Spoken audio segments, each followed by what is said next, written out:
Good morning guys, eto na naman tayo sa pub vlog. Yes, ano na naman ba yan? Siyempre bago, siyempre ayan. O, kailangan mong sa motor mo. O, kailangan mo na. Dapat na magpapalit ka yan.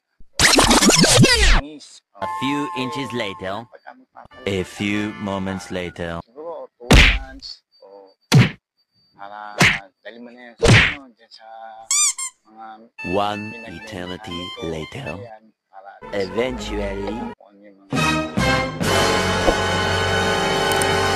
motor mo, kasi meanwhile, takbuhan. Ito, yan.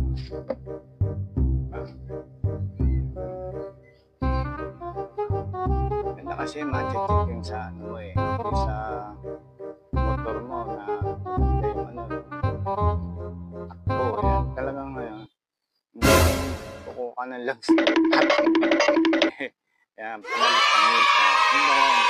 Doon ka magpaalis yung mga kabibe. Maganda kasi yung mga langis nila eh. Saka salang-salan, fine talaga.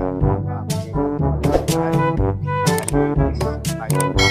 Ang mga peso mo, talagang ayos nila. Yan.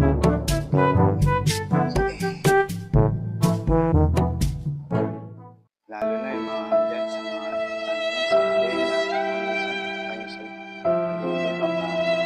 Hindi basta makakalampag. Saka maganda yung buhay mo. Diba? Minsan talaga yun ang kailangan ng mga motorsiklo, mga rider eh.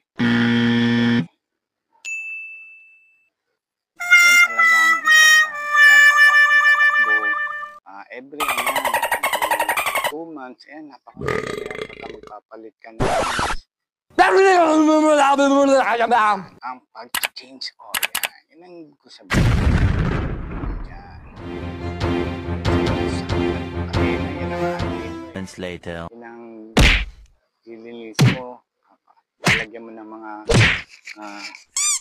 grasa. One eternity later. Eventually, titis-tisin.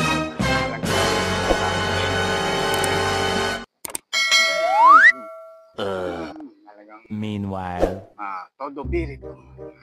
Yung mga motor, gano'n.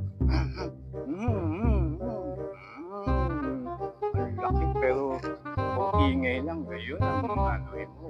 Para hindi yung walang kalampag. Diba? Keep safe everyone. Thank you for watching. Bye-bye.